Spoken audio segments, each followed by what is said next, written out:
오늘 밤에도 하나님의 은혜가 저와 여러분에게 함께하기를 기원합니다. 이전에 있었던 내용들을 다시 한번 살펴보도록 하겠습니다. 사울이 다윗을 죽이려고 했습니다.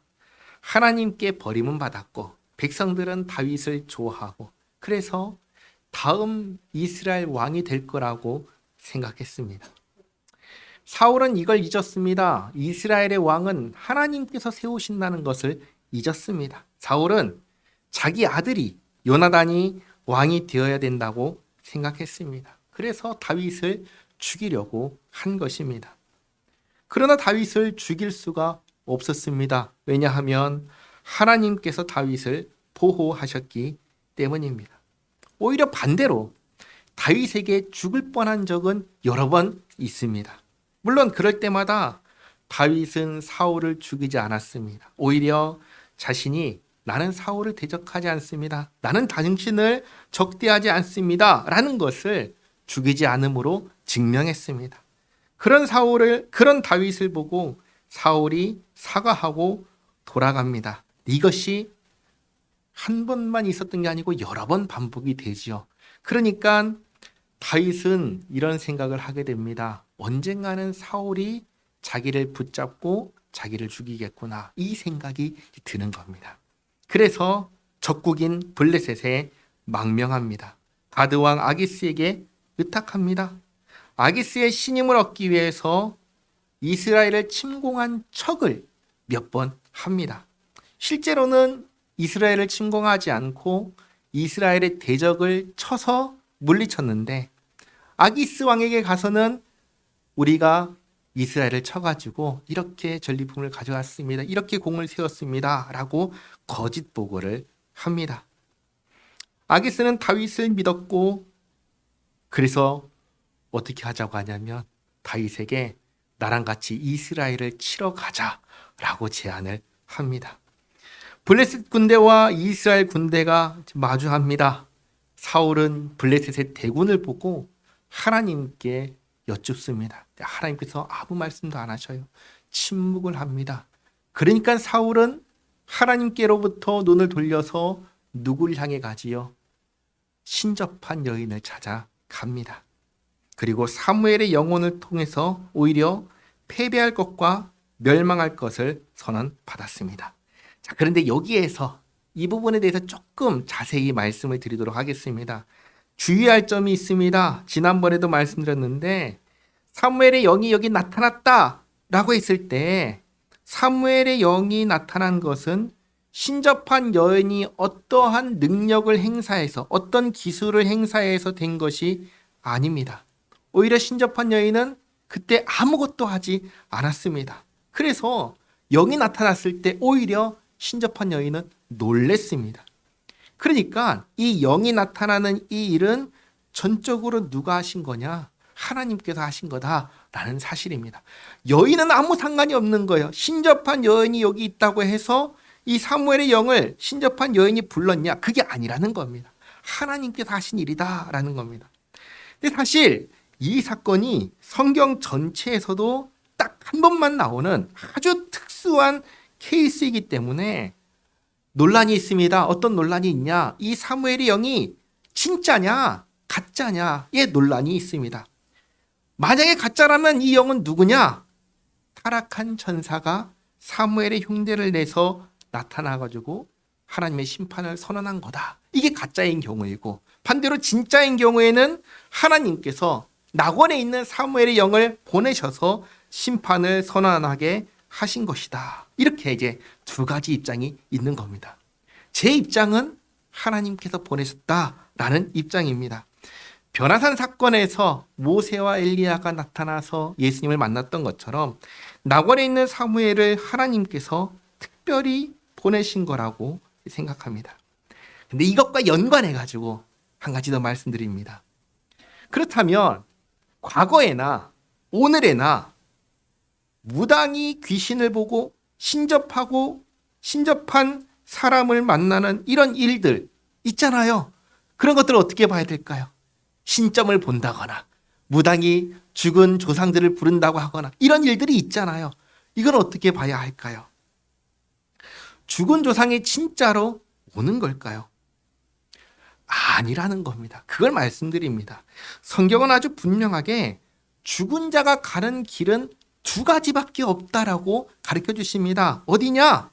낙원이나 음부, 지옥, 천국이나 지옥밖에 없다. 그렇게 말씀하십니다. 음부, 지옥에 들어간 자는 결코 나올 수가 없습니다. 낙원에 들어간 자는 조금 다르죠. 어떻게 다른가? 변화산 사건을 통해서 정말 특별한 경우에는 잠시 나타날 수가 있구나라는 것을 알 수 있습니다. 그런데 그것도 다른 사건에서도 그렇게 말할 수 있냐? 그거는 말할 수 없는 것이죠. 성경에서 나온 이 사건만을 가능하구나 라고 할 수 있지 그 외에는 우린 말할 수가 없는 것입니다. 자, 그러니까 결론적으로 죽은 사람이 신접한 사람을 통해서 후손에게 무언가를 말해준다라는 것은 있을 수 있다 없다? 없다라는 것입니다. 그런데 실제로 우리가 보면은 신접한 사람들이 있습니다. 그럼 그건 뭘까요?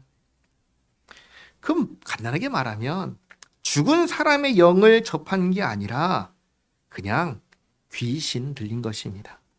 사도행전을 보면은 그 이야기가 나옵니다.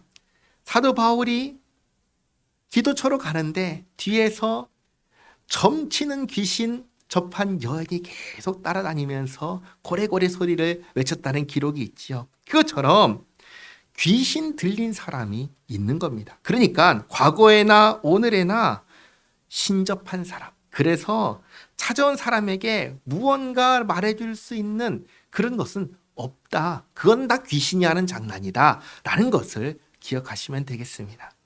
자, 이제 신접한 여인을 만난 사무엘이 다시 전장으로 돌아갑니다. 왜 전장으로 돌아가죠? 블레셋 대군이 지금 싸우려고 왔잖아요. 그럼 맞서 싸워야 되죠. 그래서 전장으로 돌아갑니다. 그리고 오늘 29장입니다. 다시 이제 블레셋 군대와 이스라엘 군대가 서로 마주하고 있습니다.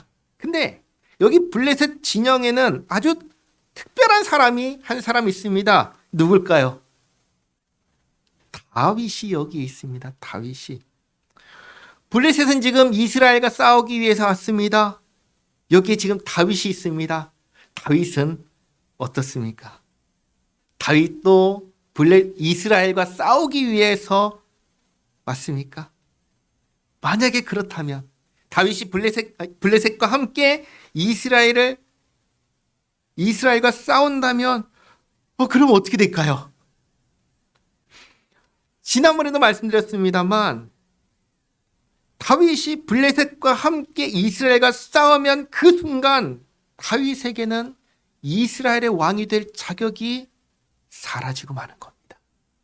혹 하나님께서 너는 이스라엘의 왕이 될 거다라고 정하셨으니까 싸운 뒤에 왕이 된다면 다윗에게는 왕이 되는 데 있어서 커다란 흠이 생기고 마는 겁니다. 한번 생각해 보시기 바랍니다. 이스라엘의 적군과 힘을 합쳐서 이스라엘을 공격한 사람이 어떻게 이스라엘의 왕이 될 수 있을까요? 너무 곤란한 상황이 지금 펼쳐진 겁니다. 그러니까 사실 다윗은 지금 블레셋 군대와 함께 왕과 함께 여기 왔지만 싸울 수도 없고 그렇다고 안 싸울 수도 없는 그런 상황에 처한 겁니다. 자, 아기스 왕이 싸우러 가져갑니다. 만약에 다윗이 그럴 수 없습니다 라고 한다면 다윗은 어떻게 될까요? 블레셋 왕이 그런 다윗을 내버려 둘까요? 아니면 당장 잡아서 감옥에 쳐넣을까요? 감옥에 넣지요. 그렇죠? 그러니까 지금 다윗은 매우 곤란한 상황에 처했습니다. 자, 그러면 다시 한번 생각해 보시기 바랍니다. 왜 다윗은 이렇게 곤란한 상황에 처하게 되었을까요? 그 이유는 처음에 있습니다. 다윗이 왜 여기에 왔지요? 하나님께서 보호하시던 그 품에서 떠나서 가드 왕 아기스를 의지하였기 때문이라는 사실입니다. 처음에도 말씀드렸습니다. 하나님께서 다윗에게 너 유다 땅에 있으라 말씀하셨습니다. 그래서 다윗이 하나님 말씀에 순종해서 유다 땅에 있을 때 사울이 계속해서 다윗을 잡아서 죽이려고 했지만 그러지 못했어요. 왜 그랬죠? 하나님께서 보호하셨으니까. 유다 땅에 있을 때 하나님 말씀에 순종해서 유다 땅에 있을 때 하나님께서 지켜주셨습니다. 그런데 자꾸만 사울이 자신을 잡으려고 하니까 나 결국에는 잡히겠다 생각하고는 어떻게 해요? 아기스에게 간 겁니다. 결국은 잡힐 거야 라는 그 생각 자체가 뭐예요? 하나님의 이 보호하심을 믿지 못한 거예요. 여기도 우리가 중요한 사실을 한 가지 발견하게 됩니다. 뭔지 아세요? 다윗은 완벽한 사람이 아니라는 사실입니다. 다윗은 완벽한 사람이 아니에요. 완벽한 믿음의 사람이 아닙니다. 우리와 똑같은 죄인에 불과합니다. 그러므로 다윗이 이 곤란한 상황에 처하게 된 것은 그 첫 출발점은 어디에 있냐면 하나님을 믿지 못했다. 하나님의 보호하심을, 하나님의 돌봐주시는 그 손길을 믿지 못했다.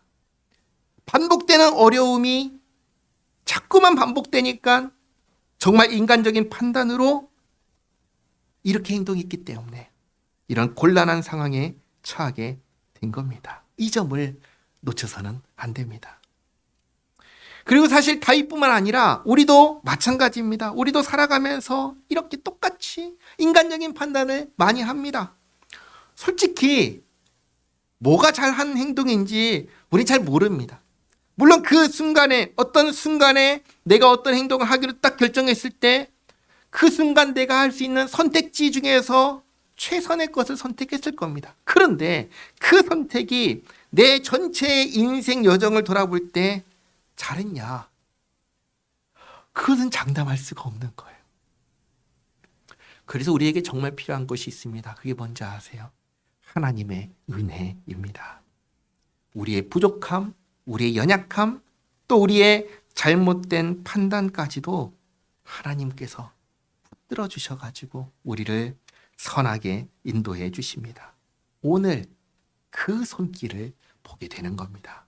1절 말씀 보시면 블레셋 사람들은 그들의 모든 군대를 아벡에 모았고 이스라엘 사람들은 이스라엘에 있는 셈 곁에 진쳤더라. 블레셋 사람들의 수령들은 수백 명씩 수천 명씩 인솔하여 나아가고 다윗과 그의 사람들은 아기스와 함께 그 뒤에서 나아가더니 여기 다윗이 분명하게 있죠. 이스라엘과 전쟁하기 위해서 지금 다윗이 같이 있는 겁니다. 자, 그런데 무슨 일이 일어나는가? 3절에 블레셋 사람들의 방백들이 이르되 이 히브리 사람들이 무엇을 하려느냐 하니 아기스가 블레셋 사람들의 방백들에게 이르되 이는 이스라엘 왕 사울의 신하 다윗이 아니냐. 그가 나와 함께 있은지 여러 날 여러 해로되 그가 망명하여 온 날부터 오늘까지 내가 그의 허물을 보지 못하였노라. 블레셋 방백들이 다윗을 문제 삼습니다. 그러자 아기스가 문제없다. 같이 가도 된다. 그렇게 말합니다. 그러나 4절 블레셋 사람의 방백들이 그에게 노한지라. 블레셋 방백들이 그에게 이르되 이 사람을 돌려보내어 왕이 그에게 정하신 그 처소로 가게 하소서. 그는 우리와 함께 싸움에 내려가지 못하리니 그가 전장에서 우리의 대적이 될까 하나이다. 그가 무엇으로 그 주와 다시 화합하리이까? 이 사람들의 머리로 하지 아니하겠나이까? 그들이 춤추며 노래하여 이르되 사울이 죽인 자는 천천히요 다윗은 만만이로다 하던 그 다윗이 아니니까 하니. 이렇게 다윗이 배신할 거라며 돌려보내라 합니다.